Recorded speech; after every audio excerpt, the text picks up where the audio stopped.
here at Hofheinz Pavilion in Houston, Texas. Women's three-point shooting competition is coming up next. But it's all come down to two guys. The first one being Chris Warren, 5'10" guard.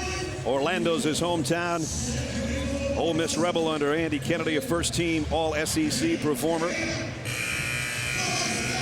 And he's off on the baseline. Started off as a 4-year-old shooting basketballs underhanded. Then he went to a two-handed chest shot in about the 5th or 6th grade, and then an ugly overhead shot in the 7th and 8th grade before he got things straightened out. But a terrific scorer for Andy Kennedy his entire career. Over 2,000 career points, money balls, and air ball. That's the first one we've seen from him, and that might show that he's a little bit tired too. That ball had a slice on it. Looked like your golf shot. Yeah.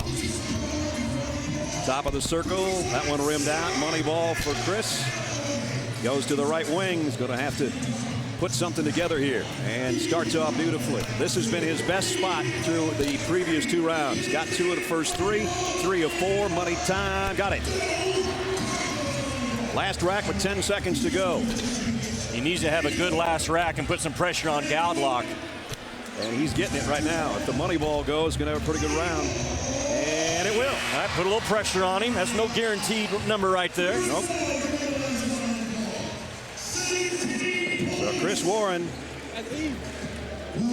Brad, do you still like your guy's chances? 16. Can he get to 17 here? I think if he has one perfect rack, he can do it. He looked, or just said, he might be a little first rack sensitive. He said he needs to get off to a good start. Let's see. That's right. You said that during the break, that he could be right there on the baseline, a little first rack sensitive. What if he has a great first rack? Then it doesn't matter. Andrew Goudelock, College at Charleston.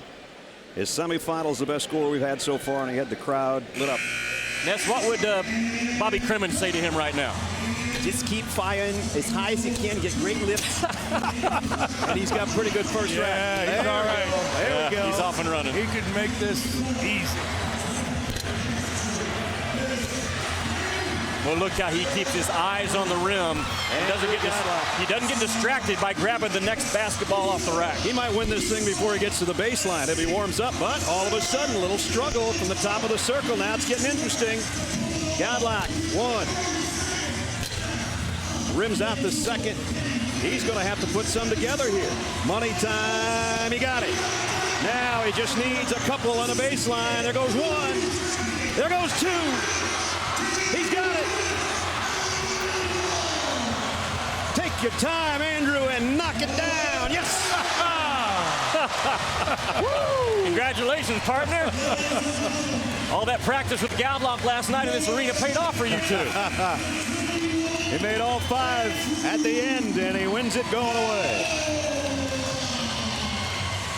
He talked about muscle memory, and when you get fatigued, you want to make sure that everything stays true. And like we talked about his short, compact stroke. He doesn't have a lot of lift off the floor, and his form stayed good for the most part through 30 shots. You know what I like, Jimmy? He started out really strong. Then he got tired in the middle, but he showed his competitiveness on the last rack in particular, but also the second to last rack from the wing. He really had to make a decision. Am I going to be tired? Am I going to win this thing?